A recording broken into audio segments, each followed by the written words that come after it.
देशिक मे शरणं भव शंकर देशिक मे शरणं भव शंकर देशिक मे शरणं जगतीमवितुं कलिताकृतयो विचरन्ति महामहसश्चलतः अहिमांशुरिवात्र विभासि गुरो भव शंकर देशिक मे शरणं भव शंकर देशिक मे शरणं भव शंकर देशिक मे शरणं गुरु पुंगव पुंगव केतन ते समतामयतां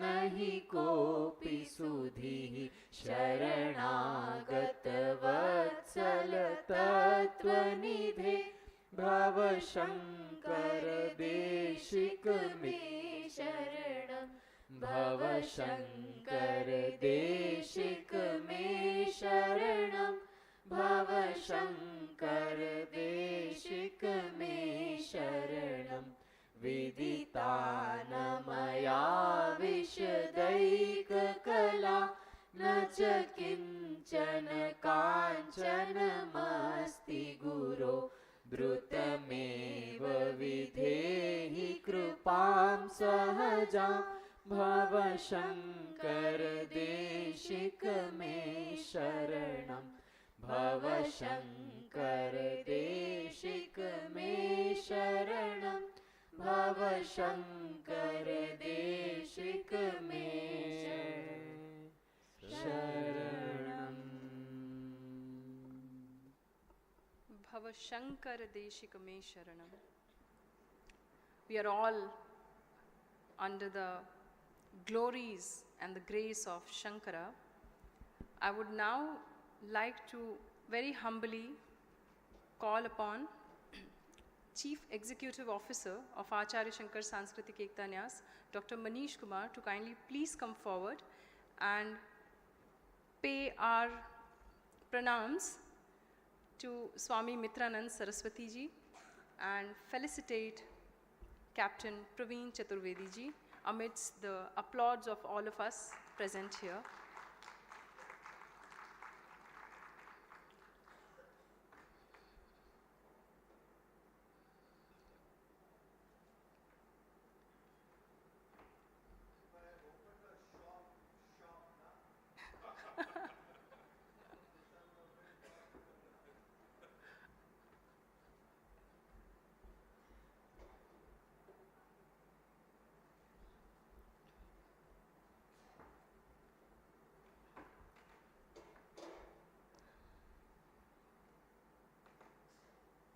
Without much further ado, now we'll all walk in the footsteps of Shankara, holding hands of Captain Praveen Chaturvedi ji and Swami Mitranand Saraswati ji here.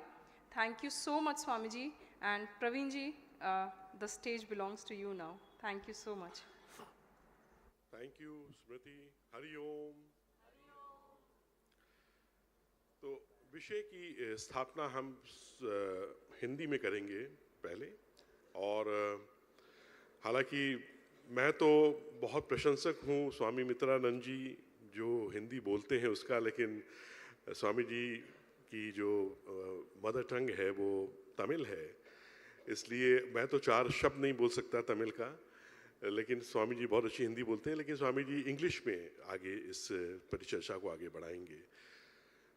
Bharat की संस्कृति और हिंदू धर्म, अगर इसकी परंपरा, इसकी धारा लाखों वर्षों से अविरल रही है, तो इसके पीछे बहुत ही अद्भुत लोगों का बहुत ही उत्कृष्ट योगदान रहा है, समर्पण रहा है, त्याग रहा है, बलिदान रहा है। अगर ऐसे अद्भुत मनीषियों को, ऐसे अद्भुत लोगों को, संतों को, महात्माओं को अगर हम याद करें, तो सर्वप्रथम हमारे मानस पटल पे एक ही नाम आएगा जो पिछले 1200 वर्ष में अगर कोई ऐसा व्यक्ति हुआ, कोई ऐसा महात्मा हुआ जिसने सब कुछ सर्वस्व त्याग के भारत की संस्कृति को, सनातन धर्म को, हिंदू धर्म को, वेदों की वाणी को, उपनिषदों के वाक्य को और हमारा जो उत्कृष्ट दर्शन है, जो ऋषियों की परंपरा है, जो अद्वैत वेदांत दर्शन है, उसको अगर किसी ने प्रतिपादित किया, पूरे विश्व में अगर उसको संरक्षित किया, तो वो सिर्फ एक ही नाम है, वो है आचार्य शंकर। आज अगर हम लोग सब यहाँ इस महाकुंभ में, इस पावन धरती पे बैठे हैं, तो इसमें भी आचार्य शंकर का बहुत बड़ा योगदान है, क्योंकि उन्होंने कुंभ की परंपरा को भी नया जीवन दिया था।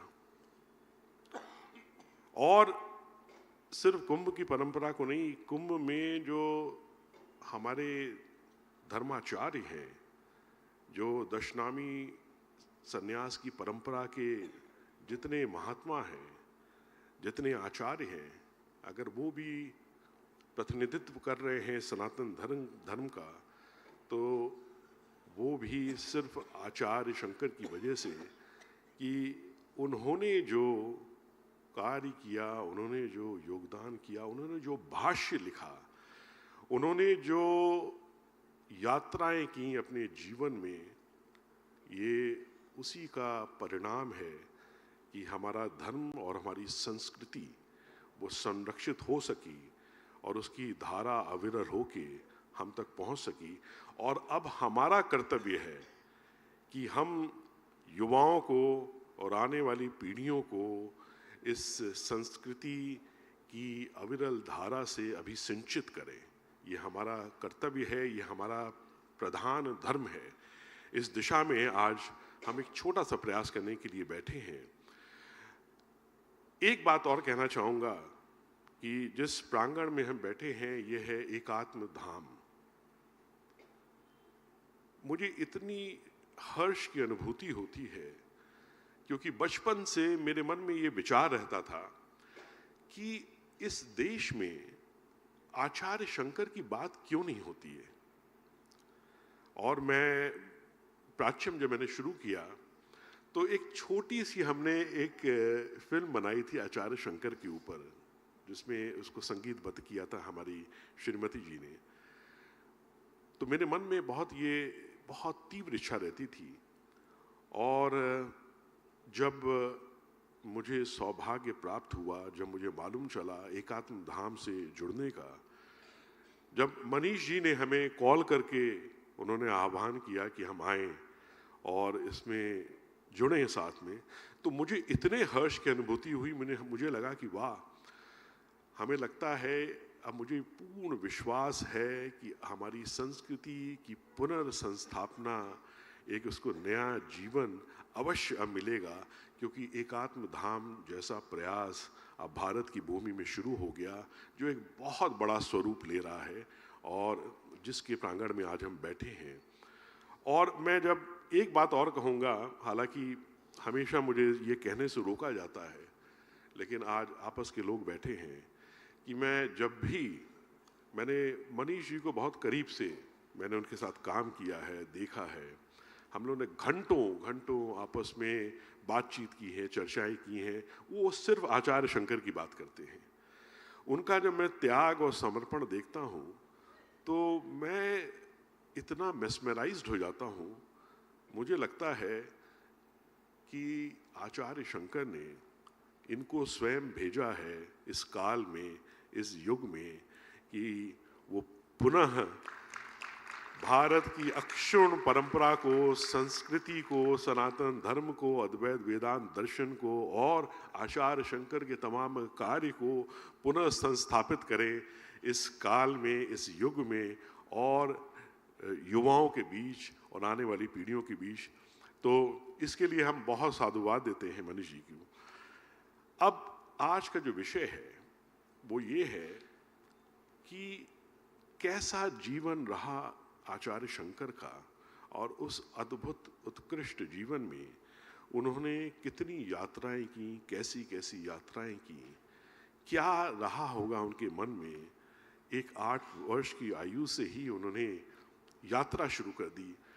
प्रथम यात्रा स्वामी जी उनकी थी अपने गुरु की तलाश में। कल्पना करिए कि 8 वर्ष का एक बालक अपने गुरु की तलाश में वो दक्षिण कालाडी से प्रारंभ करता है और ओमकारेश्वर पहुंचता है। इतने दुर्गम रास्तों को, वनों को, पर्वतों को, जंगल को, हिंसक जानवरों को, सब संघर्षों से, खतरों से, चुनौतियों का सामना करके वो अपने गुरु के स्थान पे पहुंचता है ओमकारेश्वर में, और अपने गुरु से प्रार्थना करता है कि वो उसको स्वीकार ले। और वहाँ से उसकी यात्रा अगले स्टेज पे पहुंचती है। तो Pratham Swami ji, I would like to ask you, would you tell me and tell the audience and enlighten them, his first yatra, Acharya Shankara's first yatra that he made just at the tender age of 8 years. He started from Kaladi and he went all the way to Omkareshwar. What might have inspired him? It is impossible to imagine that how can an 8-year-old boy even imagine in his wildest dream to take up, such an yatra, such a journey. And what would have, transpired in his mind? What would have inspired in his thoughts, How could he have mustered courage, and why he did this yatra, the first yatra of his life, which was in search of his guru, which he started at the age of 8 years. Checking. Sri Guru-Bhyo Namaha.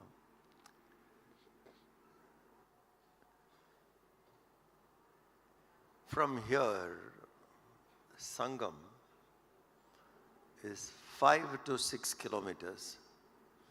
If you cross the bridge and then you go, it is 6.5. Otherwise, it is 5. If it is on the Ganga side, it is 5. If you go that side, it is 6, one way. You come back, it is 12 kilometers. And I see a lot of young people here who I know now. Most of them went to Sangam, took a dip, and they were sick for next 3 days.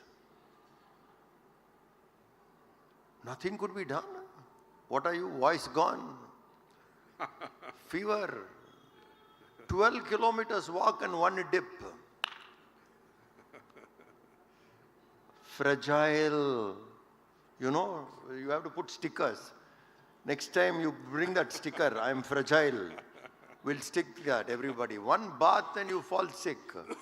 Fragile. Shankara, at 8 years old, walks 1,100 kilometers. Why I told you about your 10 kilometers walk? So you get an idea what that walk must have been. 1,100 kilometers yatra. What it must be. How many rivers he must have gone? How many rivers he must have crossed? How many forests he must have crossed? How many unknown people he must have met? Friendly, unfriendly people. Can't think. Even if we have to put a simplest sadhana, simplest.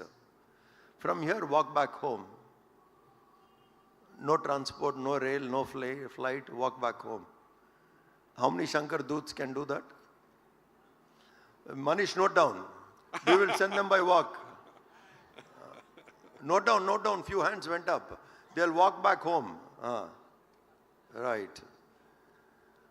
To just go back home on a proper road. He went into forests, mountains, rivers, known people, unknown people. This daringness is necessary to know the truth. And for an 8-year-old boy to do, that itself has to be highlighted. A child prodigy, a child hero. For children to admire. Parents should understand this on parenting, that you should allow your child to explore. Too protective.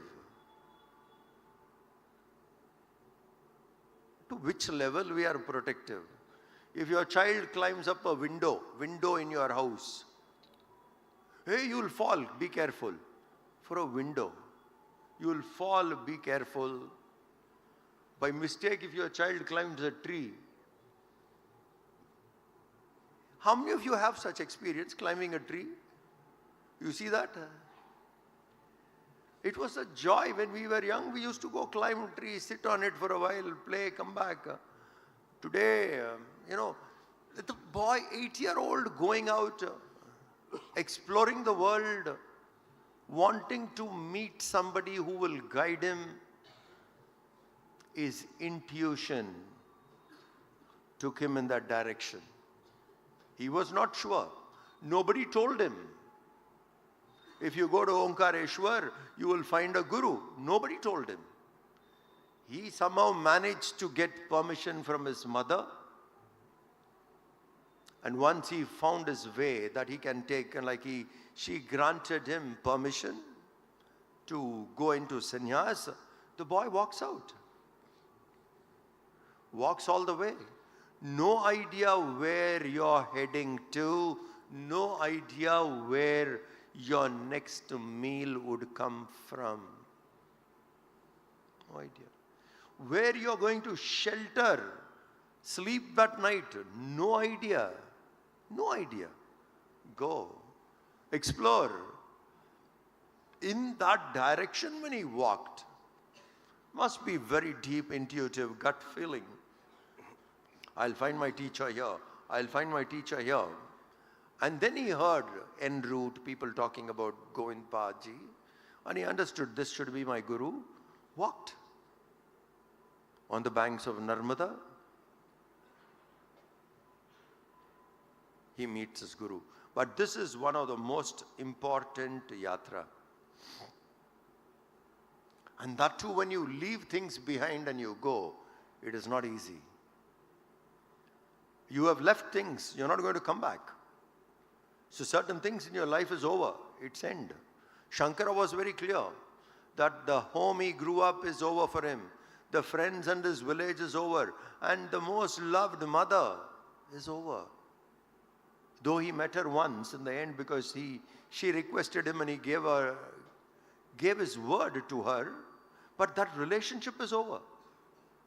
Now imagine what is familiar to you, you drop it. Not to go back again. And then you keep moving. One by one things are done over. And then he found his teacher. So this should be one of the most incredible travelogue. If I may ask Swamiji, Yeah.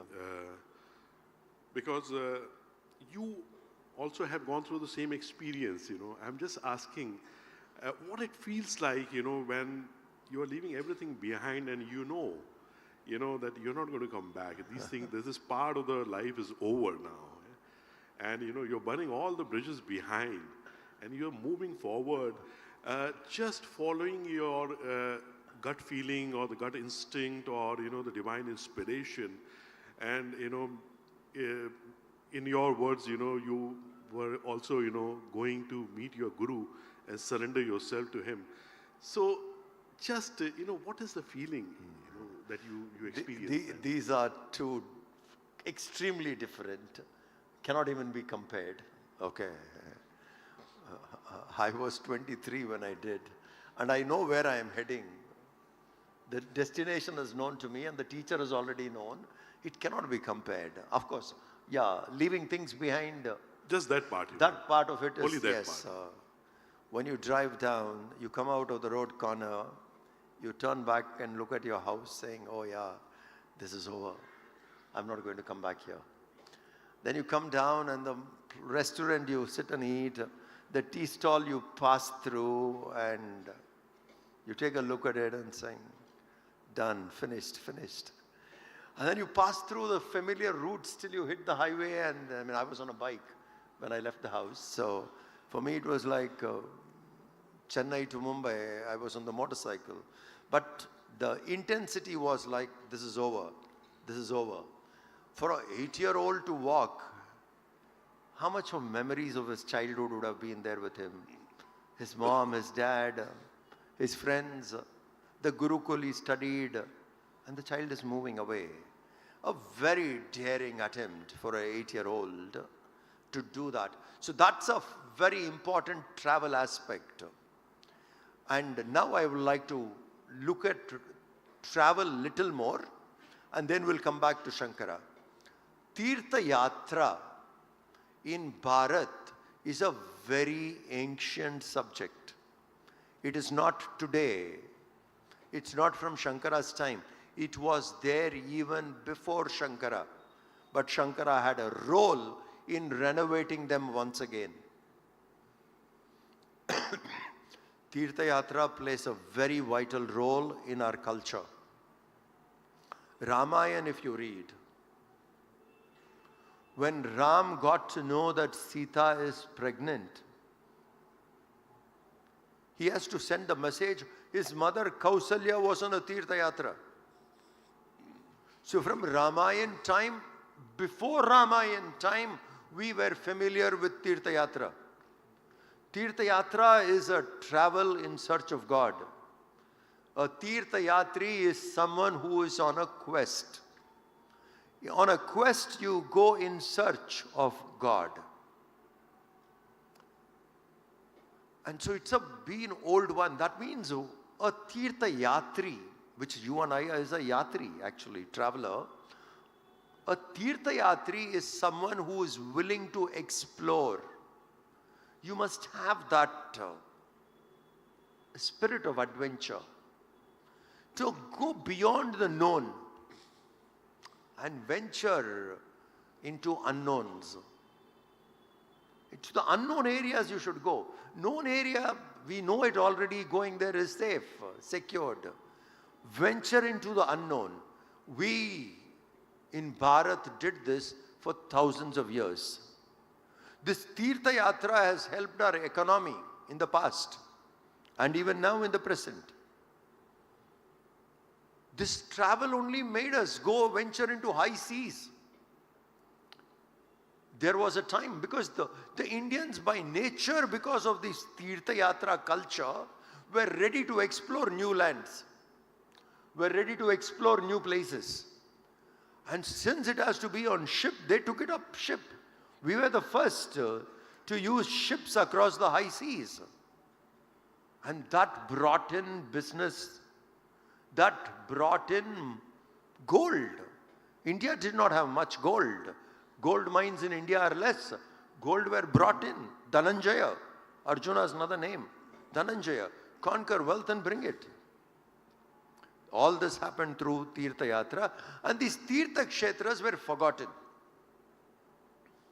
Some were dilapidated, lost. Shankara played a very important role, crucial role in retaining that spirit of a Tirtha Yatri, going into the unknown, venturing into the unknown. He renovated this Tirtha Sthal. Most of the places which are very popular today, we will discuss this in the course of our conversation, were made, established, re-established by Adi Shankara. That in turn has kept that spirit to explore. If a man loses that spirit to explore, then we won't even explore our life. We will settle down with ordinary, with mediocre. We should not settle down with mediocre. Sri Aurobindo said, I want you to remember this, okay? Sri Aurobindo said, go for the difficult. It's a very nice line. If it's easy, don't go for it. If it's difficult, go for it. Go for the difficult. If it's tough, strive for it. That's worth it. And Tirtha Yatra has been that way. Travel will make you expand. As Shankar Doots, I suggest, someday we may do this. Let's do this 1,100 kilometer yatra. From Kerala, Piravam, Shankara's ancestral home, to Omkareshwar. 1,100 kilometers. Where will we stay? Under a bridge, flyover, below, petrol pump, anywhere. Walk. 1,100 kilometers, it may take us a month to do it. If we walk 20-25 kilometers. I am keen to do this yatra. From there to Omkareshwar by Padayatra. Guys are ready? Maybe we can plan a 40-day Padayatra. No comfort. Absolutely no comfort. You should come with a backpack. 3 sets of clothes. 1 you wear and 2 inside. Wash and wear, whichever river comes. Corporation tap. If there is a nice temple, we will stay. Food. Bhavati Bhikshan Dehi. If you are ready, let's try. We'll see that. Then you will get an idea what it is to be a traveler, what travel can teach. Okay. Yeah, Praveen. As you rightly said, Swamiji, the tradition of Tirtha Yatra is very ancient. Even before Ramayana, there is a mention in Ramayana. There are many mentions in Mahabharat. See, when the Mahabharat, the great war, was about to happen, Balram tells Krishna, that I am going for a Tirtha Yatra now. So I am not going to participate in the war. You guys, you decide amongst yourself. I am going for a Tirtha Yatra. Or even towards, after the war and after, the Pandavas won and, after they ruled, for some time, at the end of it, even they all went for a Tirtha Yatra. So that is such an old tradition. And Acharya Shankara, he knew, the importance of this tradition, the Tirtha Yatra, and that is why he took this arduous journey at such a young age. Also, one thing more, Swamiji, since we are on his first yatra, discussing about it, Acharya Shankara also, in order to honor, as the great avatars have honored themselves, the great parampara of Guru-Shishya Paramparya, he thought, that he should go through, the formal Guru-Shishya Paramparya and formal Diksha process as well, So he might have had even that thing in mind, when he went in search of his Guru, Govinda Pada Maharaj. True. Shankara was a genius by birth. And he would have found his way even without anybody guiding him. But here, I love what Praveen observed. Praveenji, this is a good observation. The love for tradition, the love for parampara, the love for that which has sustained us all these years, did not give up. We have to retain it. We may not require it. We would have transcended it, but we have to retain it for the people who are down. For them it is required. So Shankara chose, let me come under the parampara of teacher, student, teacher, student. It's such a beautiful parampara that held Bharat together. Our knowledge would have been lost If the Guru Parampara was not there, we would have gone. We would have, not just Guru Parampara, even family Parampara, family tradition. So much is taught to you from your family. For example, celebration of Ganesh Chaturthi, celebration of Deepavali, few other festivals, you have learnt it from your parents. Your mother has taught you that. For her mother. So it's women, mother.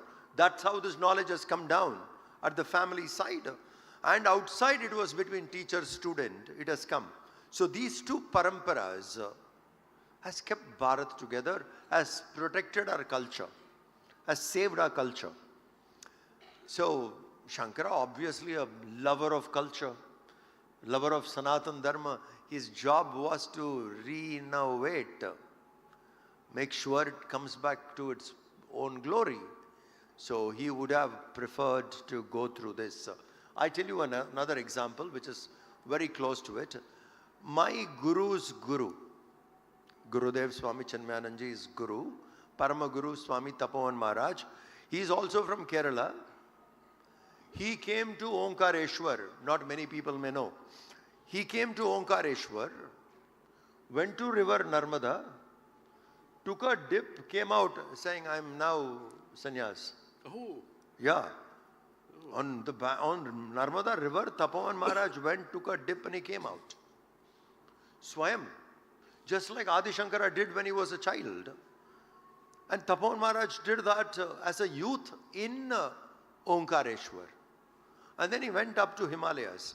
Kailas Ashram in Himalayas saw him to be a very perfect sadhu who has managed the life of a sadhu so intensely. They looked at him and he said, you are such an accomplished sadhu. It will be nice if you can come under a parampara. Yeah. When he came out of Omkareshwar river Narmada, he called himself Tyagananda. And when he reached there and they said, you come under, because they saw him living in Uttarakasi, they said, you should come under parampara, it will be very nice. And then he agreed, same respect. He agreed. And Kailas Ashram initiated him once again. Then he became Tapovan Maharaj. So these great Mahatmas, some of them are self-made. They actually don't need anybody to guide. They would have gone. Absolutely. Swabodh, self-taught. They would have done it on their own. But they respect the tradition and they come under it. So Shankara must have felt, we must maintain this parampara. Otherwise it would start with Shankara. Beautiful. So Shankara made sure it is Sadashiva Samarambham.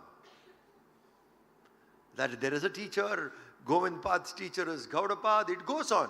So there is a parampara and I come under that. It's a great love for Sanatan Dharma. That's why Shankara went to a guru. Otherwise he would have been a self-taught. That's humility, love for the culture and humility. And of course it's one of the most adorable relationship to be under a guru. I have been in, I know what it is. And who will miss that? Why would Shankara miss that? Beautiful. So, after Swamiji, he found his Guru, Guru Govinda Pada. If you can just, in short, tell us, the transformation of Shankar to Acharya Shankara, and what he went through, what he did, what all, he was asked to do by his Guru. And then we will talk about his further Yatra from Omkareshwar. He went there and Govinda Pada was in deep meditation. Shankara has to wait for some time. There is a lot of similarities. Nachiketa, one of our child prodigy, has to wait in the doors of Yama for some time. Wait there and Yama came. Same way, Govinda Pada ji was in meditation in Samadhi and Shankara has to go there and wait for a while. And when he came out of his Samadhi, he asked him, who are you? Delight me where you come and you see that famous Dasa Shloka and all that came out. And he stayed with his teacher for 3 years, 3+ years, till the age of 12. And people around there also found him to be a brilliant Tejasvi child, moving around. And one of the fascinating incidents is Govinda Pada was waiting just to meet Shankar. Just like Ramakrishna Paramahamsa was waiting to meet Vivekananda. When Vivekananda went, Ramakrishna Paramahamsa said, "How long I have been waiting? Finally you have come. Whole life I have been waiting for you to come." Same way Govinda Pada was like, "I'm done with this world. I'm done with everything of this world. Ready to discard, but yet one has to come." So probably he was waiting for him to come, and most of the time Govinda Pada ji was in his samadhi, meditation, live deep inside, quiet, still. At that time, Narmada river had a spate. The river started flooding. Generally, the villagers at that time would go to Govinda Pada ji, speak to him, and he would give them, if they are in discomfort, all the villagers there would run to Govinda Pada ji and saying, like, help us out. He was their guardian. And the river is going up in floods and nobody there. Govinda Pada is in samadhi. Now what do? Shankara rises up to the occasion. He's saying, don't disturb my Guru. Let him be still. You have a very small problem.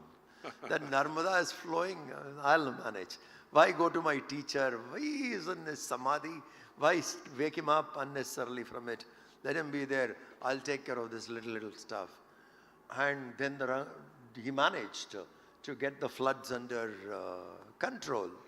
That's when people understood, oh, this guy is not just a child prodigy, he's a genius, he's an accomplished Siddha Purusha. And when he was studying under Govinda Pada ji, Shankara was, listen, this will be what it takes 12 years to study, when you and I go to Gurukul, that time. Today that is not there, so we study 20 years. In the olden days, Gurukul was 12 years. At the age of 6, you go and come out at 18. So 12 years you study under a teacher. Shankara did that in 2 years. Talking of double promotion. Anybody got double promotion here? Triple promotion? Much more rare. 4, 5, 6. 6 straight. What it needs to study in 12 years, he completed. Less than 2 years. Now, such a student who has done this in 2 years' time, he must be itching for him to do. When you have mastered something, it would be itching for you to go and perform. If you are a good musician, every time it would be itching for you, understand? If you're a good sportsman, you look for a tough tournament and you're itching, this is the right moment to enjoy. It's like you want to do it. This person has 12, not even 12, 10, 11 must be when he was under Govinda Pada ji. And it must be itching in him that I want to write commentary on Prasthanatraya. Prasthanatraya, Bhagavad Gita, Upanishads, and Brahma Sutra. Opening. You write first few small things now. And then you come opening. Opening, I want to start with Prasthanatraya. That must be that itch in this child saying, I want to do this. Govinda Pada looked at him. He went to Govinda Pada ji and said, can I have your permission, blessing? One book called Vishnu Sahasranama. You write commentary on that. Vishnu Sahasranama, you write commentary on Vishnu Sahasranama. It's a fascinating commentary. 1,000 ways to contemplate on Vishnu. Shankara's commentary is brilliant. 1,000 ways to contemplate.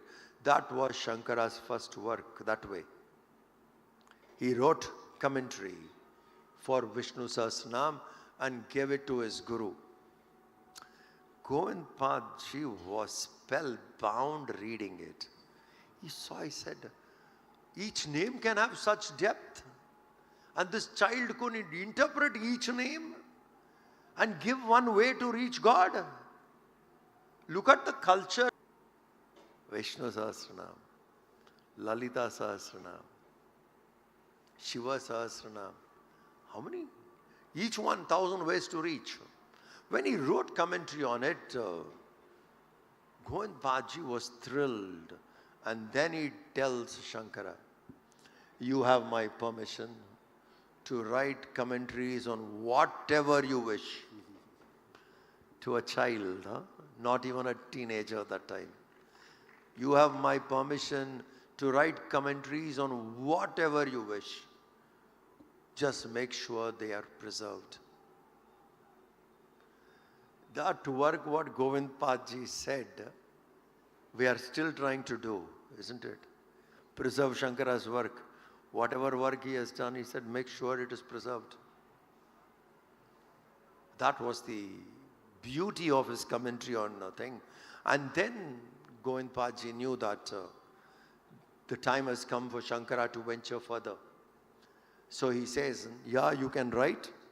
And Shankara decides that he will go to Kashi and start writing from there. So that was his stay in Omkareshwar. And Govinda Pada goes into Samadhi and Shankara leaves. How beautiful. This is, the beauty of Guru-Shishya Paramparya. And I think someone who has been touched by the grace of a Guru can only relate with it. And I've been very blessed in my life too, Swamiji, to be blessed, by the grace of a Guru. And as you were telling me, the Narmada incident, what happened, this thought came to my mind, maybe his Guru purposely withdrew himself, into Samadhi, just to let him handle things and also give a message to the world that the boy who had arrived here is ready now for the world. Could be, 100%. So, Swamiji, now from here, another phase of life of Acharya Shankara starts. And he now embarks on another yatra. And now this time he decides to go to Kashi and write the Bhashya there.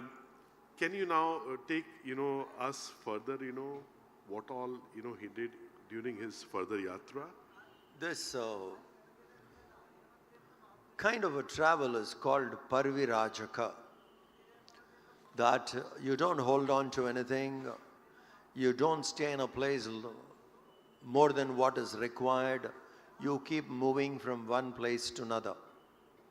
Now, all of us have an address, right?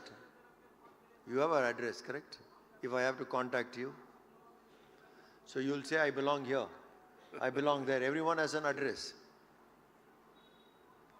Even we as sannyasis, which is your center? Oh, my center is Chennai.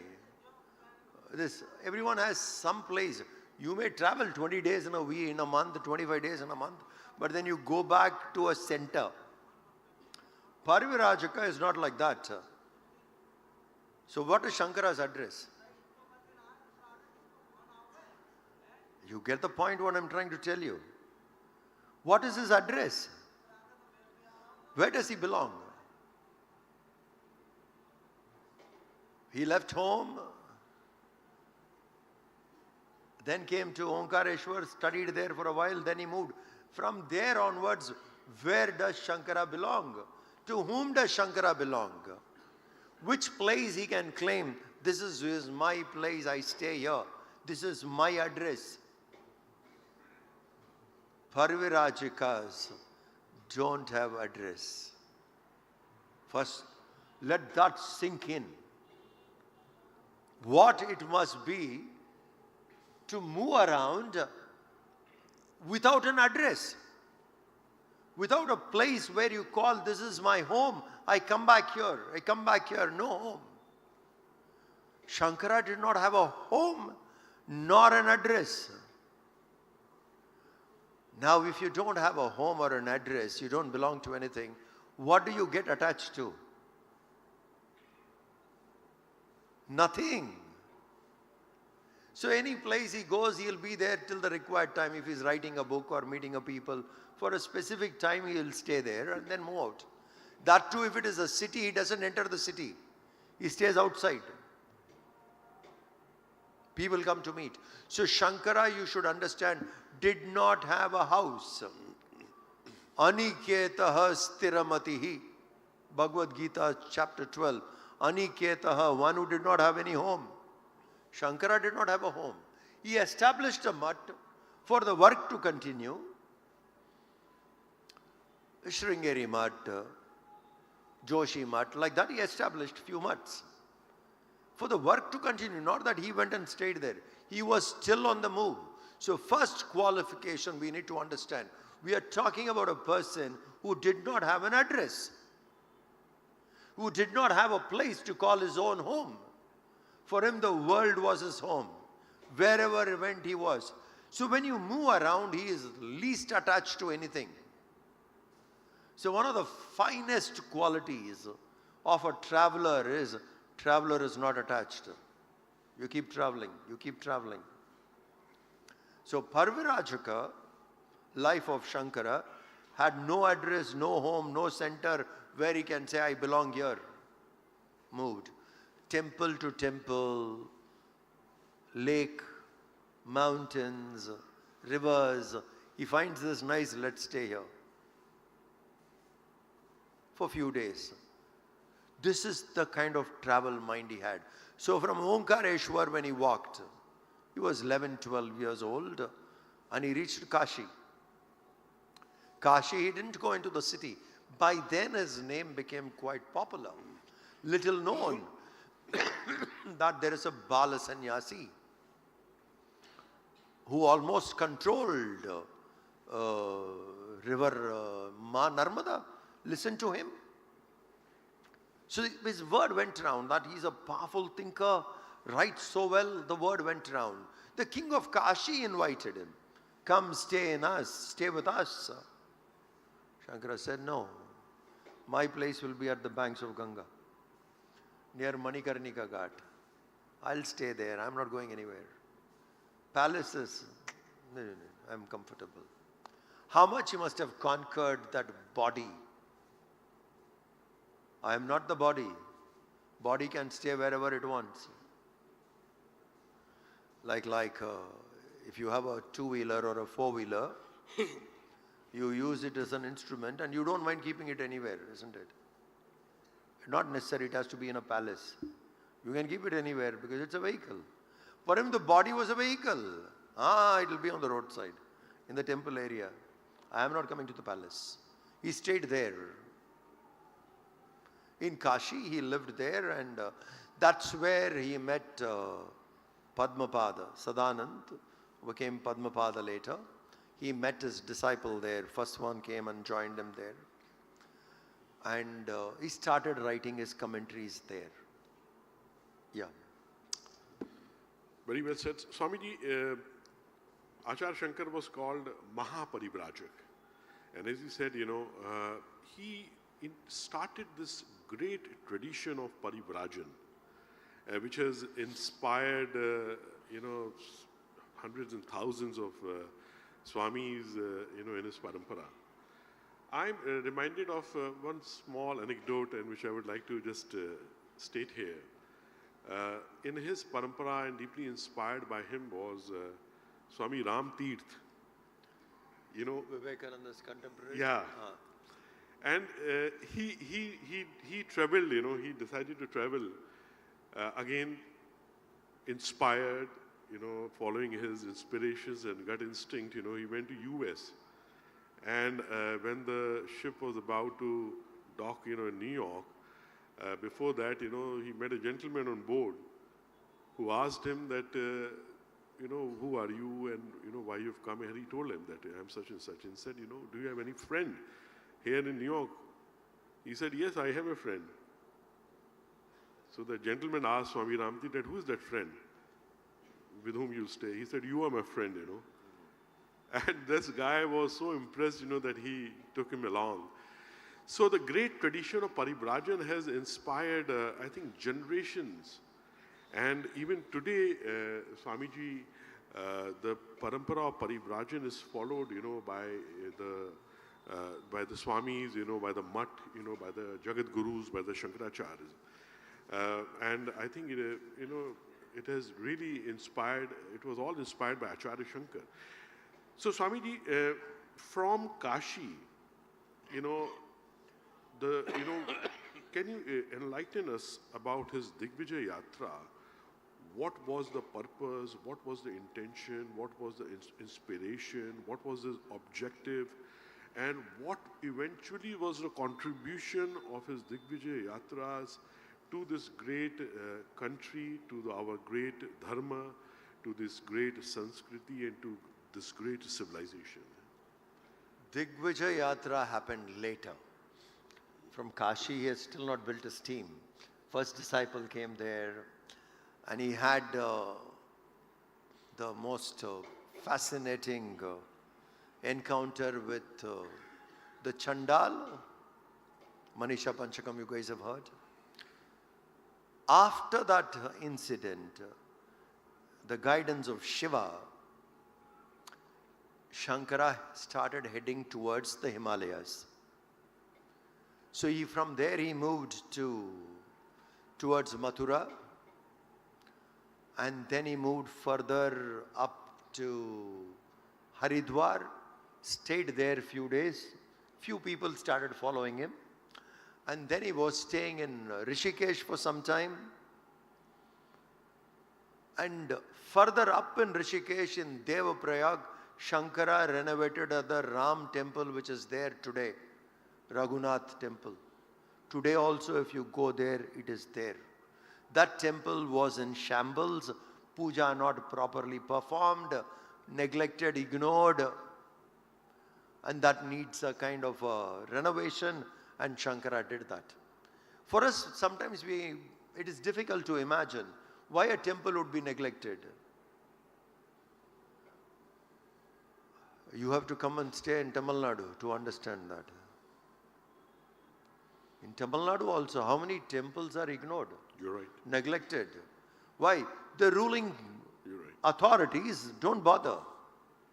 Obviously, the others slowly control various things. So most of the kings were confused. They were not even following Sanatan Dharma at Shankara's time.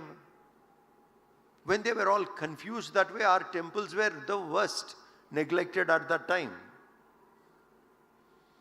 The ruler should pay attention to all this. When that was ignored, it's gone. Like we know some temples in Tamil Nadu, where individually people are trying to renovate it, give basic oil to light the lamp. Some temples don't have that. This is history I'm talking about. So in Shankara's time also was the same. Some of the most important temples only were neglected. Because there was utter chaos in Hindu following. The Hindus were confused. Philosophically they were confused. Ritually they were confused. Maintenance of temples were confused. Puja vidhi forgotten. Obviously it will get neglected. So he went there, renovated that temple, brought back the right method of puja. And once the right method of puja was established, that is there even today. You go to Devaprayag, you will see that temple. From there he went little up to a place called Srinagar, not Jammu Kashmir, Srinagar. Above Devaprayag there is a Srinagar. On his way to Badrinath, I'm talking. This is another halt he had in Srinagar, just above, between Devaprayag and Rudraprayag, there is a place called Srinagar. Here, people were doing Narabali, chopping people off. And that has to be stopped. Now, I throw this challenge to you. Manish, you should try this sometime. Okay, Shankar Doots, na? Send them to a police station, police custody. You will have that local pickpocket, small time crime. Big guys are in jail. The small time fellows are there in that police custody. They should transform 1 or 2 people and come back. Go meet, talk to them, convince them, tell them, hello, satsangatve nissangatvam. Speak to them, inspire. Let us see what is your capacity to inspire someone who has no interest in it, who is misguided and who could be completely rude to you, to meet them. Narad did that to Valmiki. Ratnakar became Valmiki. Narad did that. And Shankara did similar things. Imagine somebody who has got that kind of a mindset where it's in communication. That he called those chiefs. Who are your chiefs? Call them. Let's sit and talk. This practice has to end. And he stopped that practice in Srinagar. The Narabali sacrifice stopped. This was the kind of yatra. Now here again you need to understand. That's why I gave you an example. An uninterested, small-time, petty theft. To transform him, you and I will struggle. Somebody fanatic in his opinion, ready to kill human beings. If they have to change their way of life, that's not easy. And Shankara did that. And Swamiji, how old was Shankar at that time? Must have been below 16. 16. Below 16. Below 16. Yeah. So, the Shankar Doots should take up this challenge and try maybe. Yeah, police station. Then you will be truly, you can call yourself a Shankar Doot. Yeah, you transform lives then. Yeah. No, I want you to understand why I gave you that example is what you can relate to and then you can see. Beautiful. It's not easy.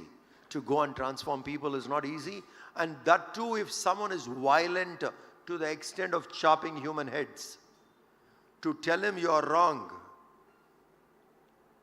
That guy should have patience to listen and to accept that you are wrong. This method is not required. Drop this method. Take to sattvic kind of sadhana is not an easy thing. A teenager managed to do this.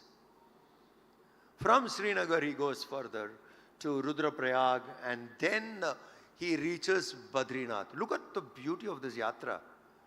From Kaladi he has started as a child and as a, still not a youth, as a teenager he makes his journey further to the mountains, to the Himalayas.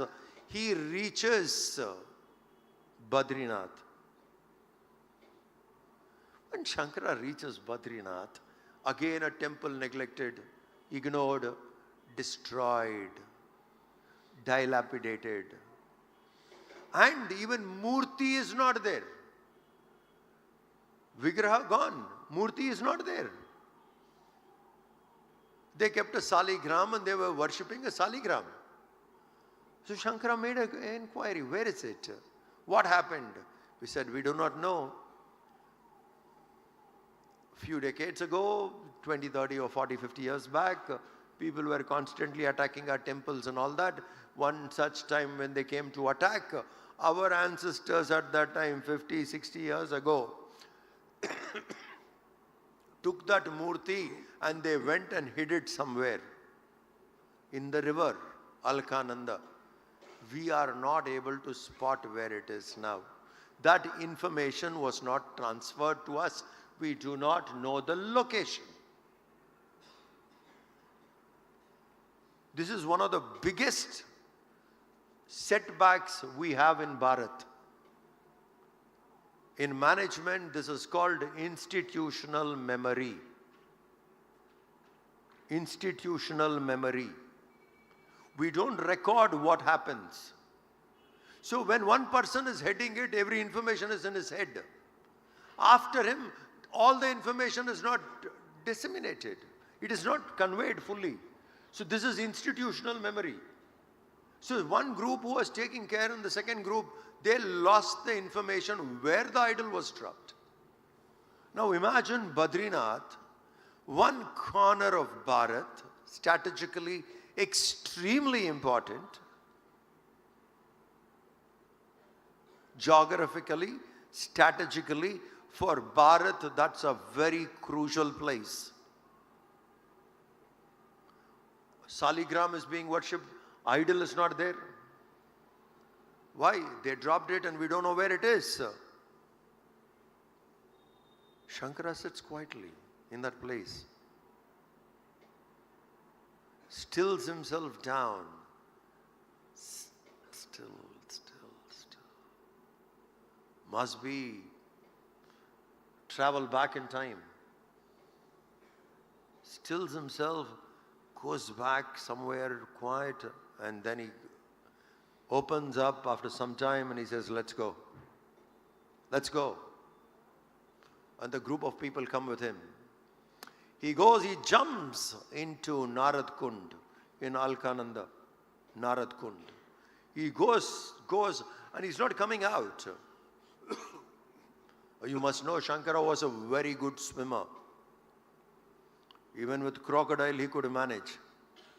Imagine what kind of a swimmer he was. So he goes into Narad Kund, tries to, and he doesn't come out. People are slightly worried. And then he comes up with the idol. Few decades ago, the idol was dumped in that river. Shankara brings it up, reinstalls it. And here again, we should know Shankara's revolutionary. A very revolutionary person he is. He won't, he will go by his logic, rational, and Shruti as his pramana. Shankara did not keep Smriti as his pramana. Where Smriti has to be altered, he altered it. Because a Sthita Prajna can do that. Shankara did that. This idol, when he took, it was broken. A part of that hand, a bit of it is broken. Not there. General tradition, Smriti based, would be, hey, you should not do puja to a broken idol. No, don't do it. Shankara said, no, this idol will be replaced. People will do puja for this. And he was convinced, even before him, the ancestors, whoever there, they were worshipping, this is the idol, keep it there. Generally, a broken idol is not worshipped. But he said, no, this idol must be having that power. Vishnu in Padmasan, keep it there. Very beautiful thing. He brought that idol, reinstalled it. And that's not what it is. The icing of the cake of this episode is, he calls Nambudris from Kerala and saying, you guys are the best to do puja here. He did not pick up a priest from Gerwal, Tehri Gerwal, Uttarakhand, Uttar Pradesh, Kashi, nothing, Kerala. From Kerala, from there the priest comes and he installed that priest in Badrinath. Even today, they are the ones who is doing puja. Today also. What connection? Kerala, Badrinath, cross country. The unifier of Bharat, to find someone else would be more hard. He's the one. Look at the simple action. Not just renovated a temple, found the idol, reinstalled it, little broken, chiseled out. No, he said it should be the same. And then appoints priest from Kerala. The local priest would have accepted it easily. You think they would have said, what do you mean? It is our temple. We have been doing it all the while. Why are you calling someone from Kerala? He said, nothing.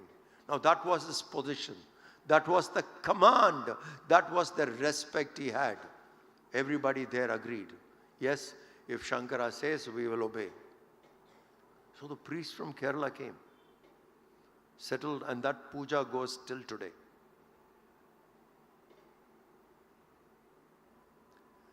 And once he reached Badrinath, he was almost done with his work, whatever he wants to write, most of it. Commentaries, etc. Almost, he felt, Prasthanatraya, his work is done. Now I don't need to do anything more, done, 16 years. Pack up, wind up. At that time, Vyas comes there. Vyas is a Siranjeevi, Ved Vyas. Comes there, picks up a dialogue. Vyasa Guha is there. So that's very sad, and he was writing, and then they come and they pick up a dialogue. And it's a very beautiful debate. Vyas has few questions on Shankara's commentary on Brahma Sutra. The author of Brahma Sutra is Vyas. And he is asking questions on his work. And Shankara has written commentary to defend that commentary. Very interesting subject. Beautiful debate. This goes on for a while, and Shankara didn't even know it is Vyas who has come there. But Shankara must be, like itching again. Someone matching him. And then it's a joy, isn't it? You meet always people much lower, much, less intellectual. And with them you don't cherish. The bet and the challenge would be when you meet equals. When you meet equals, there's a joy in that. So Shankar must have enjoyed debating this, and when you like something, you don't want it to end. Isn't it? You drag. So both are not ending. Both must have cherished. Vishnu and Shiva talking. What it must be. Arey, let's enjoy here. Others can wait. This is such a nice dialogue. Both went on. Debating. Padmapada gets up and says, this is going too far. There are other things we need to do. And I think we should refocus on what we are doing. So, who's this man with whom you are talking? That every day he comes, the debate generally will end in a day or two. With this person, it is extending. Who do you think this person is? We'll ask him tomorrow. And Vyasa reveals, saying, I am Vyasa. And he blesses him, saying, it's not your time to wind up. Too early. 16 years is not enough. You need to do more work. Go across. May you live another 16 years. Otherwise, here, things should have been done. He gets another 16 years. Yeah. As a filmmaker, Swamiji, I always feel, what a great story this is. Yeah. And what great visuals. And how beautifully you were narrating it. Because when I hear such words, they form a visual imagery in my mind, And when you were describing and narrating the incident, when he comes out, from the Narad Kund with the idol in his hand, I was wondering what a great visual and what a great story this is and what a great film it would be. And I'm so happy and elated that as some of you might know, that Ekatma Dham and Acharya Shankara Sanskritik Ekta Nyas is now in the process of making a great film on Acharya Shankar. And it's such a great story of such a great man. And I think this is time that this story is told to the world, to all the Bharatiyas, all the youth, this country, and all the children, so that, their lives can transform. Coming back to Swamiji. One minute. Manish, you asked me we could do a session tomorrow. Can we continue this dialogue? Huh? It's 12:30 now. One more session, the same dialogue, both of us can continue? Because you said you want me to do a session. No, I'm enjoying it so much that it should continue for many days. Tomorrow is the last day, I have to leave. So that tomorrow's session, can we have this? Yeah, then we should. Okay, one last thing. Yeah, sure, definitely. And before we wrap up this session, you said, that Acharya Shankara, and that's what he did.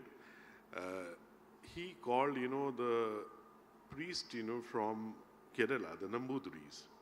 And he started this beautiful tradition that the Nambudris would be performing rituals and puja in that temple.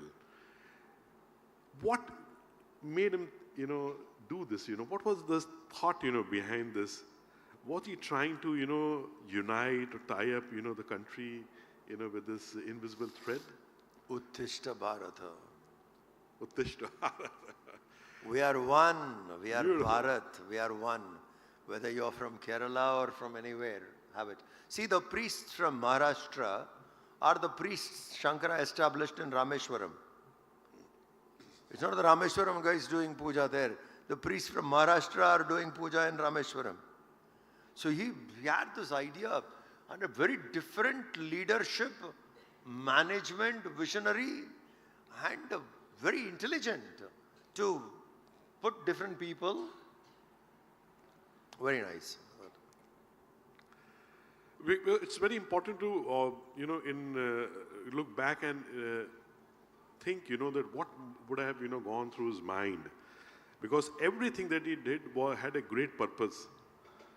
All the things, all the great initiatives he took, all the work that he did, for rejuvenation of our Sanskriti and Dharma, it was all very well thought, So thank you so much, Swamiji.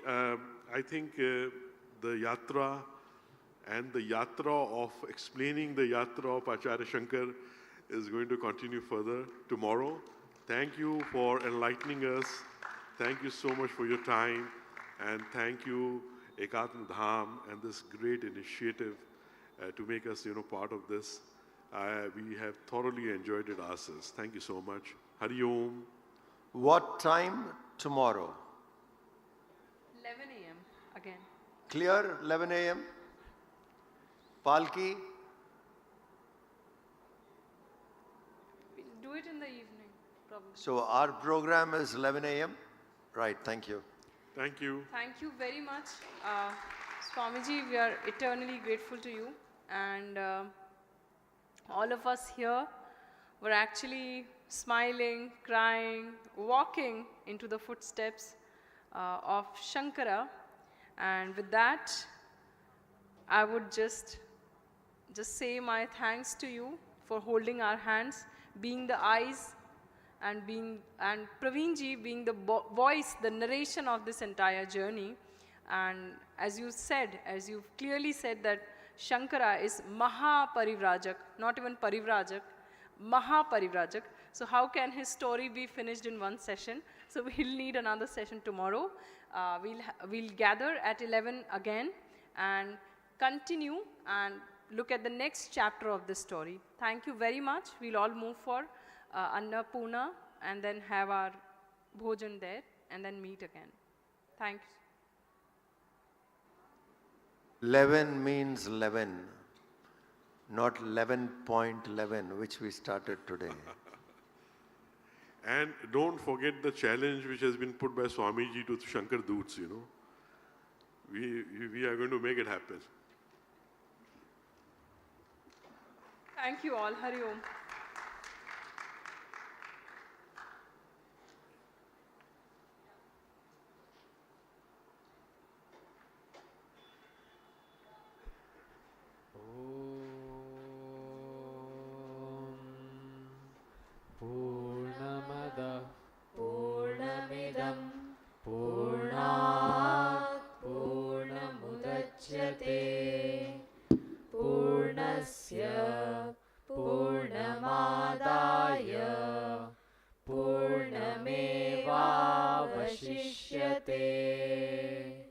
Om Shanti Shanti Shanti.